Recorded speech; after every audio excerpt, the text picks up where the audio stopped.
काय संबंध होता तुमचा? त्याच्यानंतर कोर्टाने तुम्हाला सोडलंच. महाराष्ट्रामध्ये गेल्या 3 महिन्यात 675 शेतकऱ्यांनी आत्महत्या केल्या. त्यांची सुरक्षेचा कायदा कुठे? 675 शेतकऱ्यांनी 3 महिन्यात बरं, कर्जबाजारीपणा, नापिकी. एकच तुम्ही आता शेतकऱ्यांचा विषय हा आपण बोलायचा नाही, पण 1-2 वर्षापूर्वी उत्तरेतले शेतकरी रस्त्यावरती उतरले होते. त्यांना सुद्धा नक्षलवादी बोलले होते. मग नक्षलवादी कोण?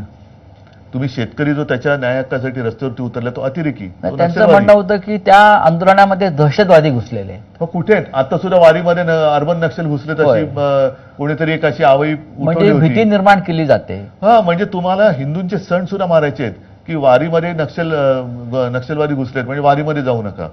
म्हणजे कोणतं हिंदुत्व आहे तुमचं? कोणत्या म्हणजे राज्यातल्या सरकारची तुम्हाला मानसिकता काय दिसते?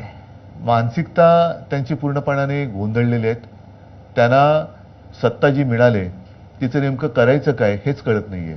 महाराष्ट्रात जातीपातीचं राजकारण आजही कायम आहे किंवा ते ठेवलं जात आहे.